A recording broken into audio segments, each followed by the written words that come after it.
akala ng iba hindi to papunta sa rich. Hinayaan ko na lang katamad mag-explain. Katong buhay talaga para sa akin insane. Tinutulak aking rhyme parang coke at marijuana.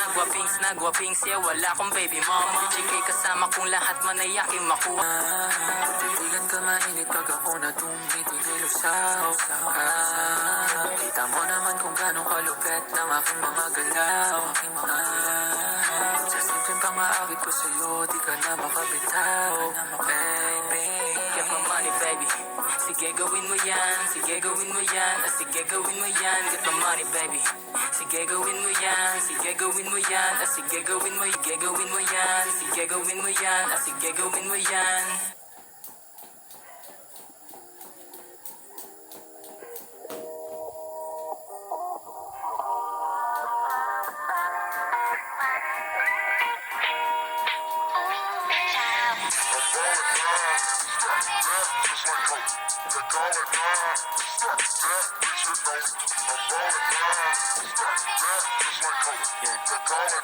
Yung everyday katawan gusto tumambay, sabi ng bulsa kuwag. Matatakot din yung kita pag puhunan ay duwag. Sabi nila mag-apply pero masyado ako fly.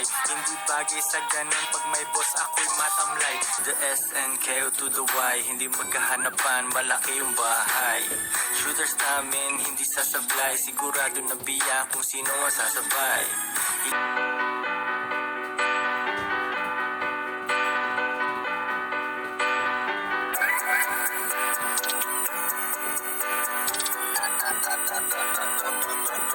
Mundo ay ATM, pin code ay GAME. Buong mundo ay ATM, pin code ay GAME. Buong mundo ay ATM, pin code ay GAME. Buong mundo ay ATM, pin code ay GAME. Buong mundo ay ATM. Buong mundo ay ATM. Buong mundo ay ATM. Buong mundo ay ATM, pin code ay GAME. Hindi mahinto yung hustling kahit pandemic ngayon. Walang kita, walang sense, kaya mamaya na yon. Making money ang lahat, scammers man o marangal. Lahat nagpaplano, easy money man o matagal. Hustlers hindi natutulog, siesta lang tas game ulit. Basta maganda produkto, customers ay makulit. Ring ng ring ang aking phone, di ako nagko-complain. Para hindi ako maligaw, nagstay sa aking lane. Gabay ko ang aking God, walang pare, walang church. Usapang rap ng Pinas, ako ang laging sinisearch. Mainstream wala ako dyan, dun ako sa underground. I guess hindi one-man team kasi may two bitches na down. Hey, mundo ay ATM, pin code ay GAME. Buong mundo ay ATM, pin code ay GAME. Buong mundo ay ATM, pin code ay GAME. Buong mundo ay ATM, pin code ay GAME. Buong mundo ay ATM. Buong mundo ay ATM. Buong mundo ay ATM. Buong mundo ay ATM, pin code ay GAME. Quiet pera make it rain hanggat matawag na bagyo. Syempre hindi libre to pag ituturo ko sa'yo. Galing lang akong Sorrento, tang na sobrang ghetto yon. La akong mga degree, tauhan ko ang meron nun. Meeting naka-shorts lang kasama ibang mga boss. Nag-improve yung fish kasi nilagyan ko ng aking sauce. Halaga niya tumaas nung sa'kin na siya tumabi. Ngayon nagpapasok na siya sa akin ng salabi. Meron akong 24/7 at walang 9 to 5. Haters ay nanonood. Kakams na yung binti ko. So, for me, this type of cramps is that nakaka-disappoint. And some point, good. Kasi bakit? Alam ng utak ko, ng mind ko, na kaya ko pa. Pero yung katawan ko, nare-reach na yung limit niya. Ang point, maging limitless yung katawan na to. Para, once nasasagad na sa hustle, kahit maiba yung lifestyle, yung routine, yung habit, is mapunta doon sa hustle in order for me to make more money, is hindi ganun mako-compromise yung health. Which means, pagkatapos ng hustle, makakabalik ulit ako sa lifestyle na gusto ng katawan ko, ang gusto ko, yung ideal na lifestyle na gusto ko. Kasi ang point nga naman kasi ng mga pinaggagawa na to is that okay yung body mo, limitless yung body mo within your mind din, and busog din yung soul mo. Kasi bakit? Yun yung purpose mo sa life na to. I-beat everyday yung sarili mo. Kasi ang tao, limitless yan. Yung individual lang din na person ang naglalagay sa kanilang mga limit. Dumadami lang yung excuse na ginagawa ng tao. Well, ng normal na tao. Kasi bakit? Nakakaramdam sila ng sakit. In which, ang ginagamit nila doon is emotion. So, once na na-level up mo yung hindi paggamit ng emotion, na-disregard mo yung emotion,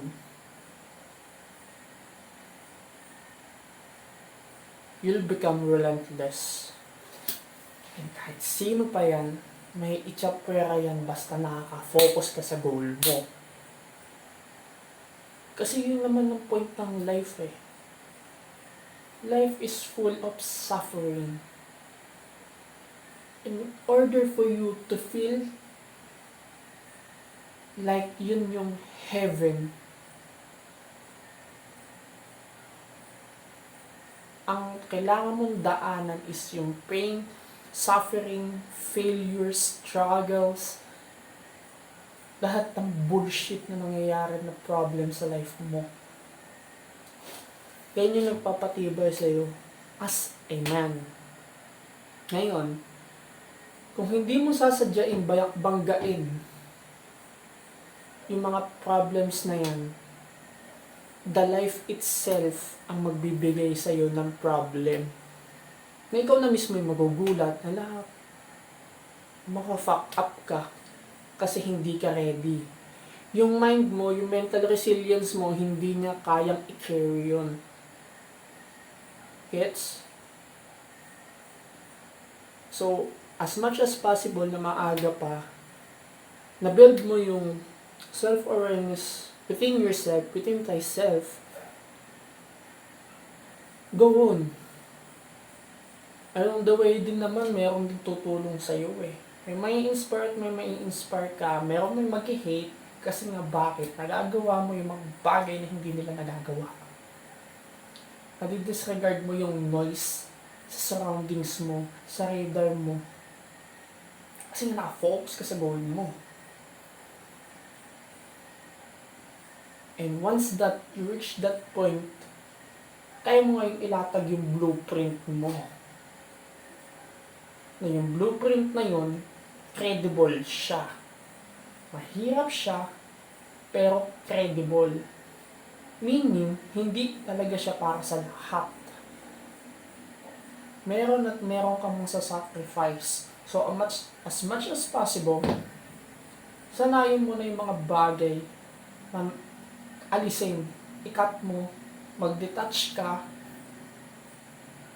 para mas mabilis kang mag-level up.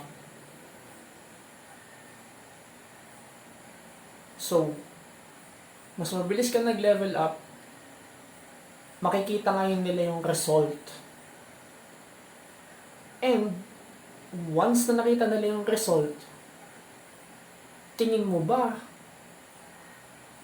hindi sila maniniwala sa'yo? May result na may receipt na. So, dun pa lang magi-start na magtotok ka na. Just walk the walk. Okay? Don't start the talking. There's no fucking result pa. Okay? Galaw lang. Execute. Action. Okay. Fail. Good. After that failure, next. Putang ina, nabangga. Mali. Kamo. Okay, next. Formulate ulit ng panibagong formula ng life. Hanggang sa makuha mo yung pinaka-calibrated at typical na lifestyle na para sa'yo. Okay? Ang tao napaka-predictable once na inaral mo ang human nature. Psychology, basically. So, in order for you na maintindihan ng ibang tao and not to become that shaky, na pwedeng i-control ng ibang tao, pag-aralan mo muna yung sarili mo. Okay? Puno na dito sa baba. Angat na tayo. Alright? So, pahirapan mo muna na pahirapan yung sarili mo. Kasi road to heaven feels like hell. And road to hell feels like heaven. Okay? Grind. Hustle. Okay? Hindi ka na naman maintindihan Nasa process ka pa. Right? You can do it. Okay? Dami nang nauna. Na-layout nila yung blueprint nila. It's up to you on how you're gonna use it. On how you're gonna deal sa mga cards na meron sila and then cards na meron ka. Kung merong same doon, go and get it. If something unfamiliar, try it. Baka kasi isa yun sa magiging swak sa'yo. Right? Stay hard. Kaso sa God. Let's go. Peace.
Yo, kaya mo din to.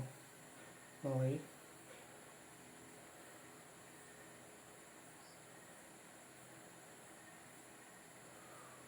So, kailangan mo lang baguhin yung mindset mo. Tingnan mo yung end goal mo. Yung motivation, andyan yan. Okay? Pero, ang pinakakailangan mo dyan is yung why mo. Kung bakit mo ito sinimulan.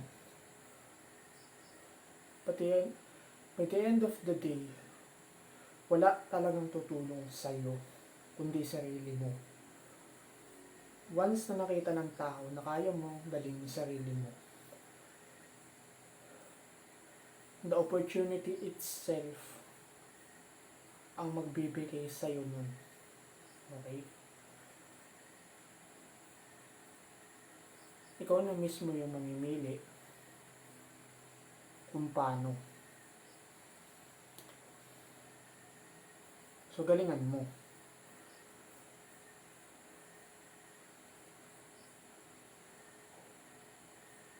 Right? So, konti lang ang may kaya nito. Kung napanood mo to, meaning kaya mo.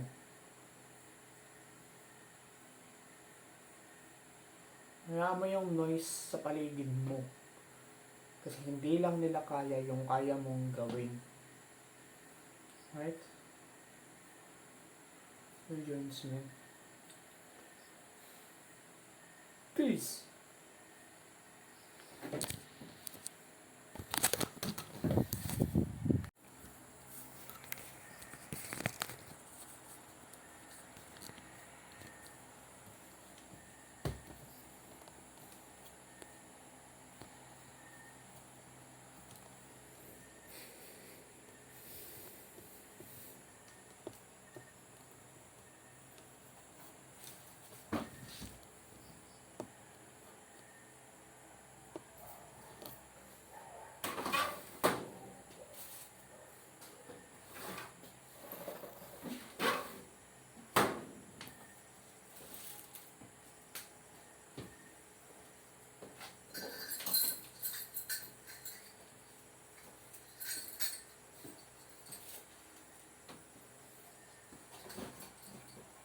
Ito yung isang skill na napuporma na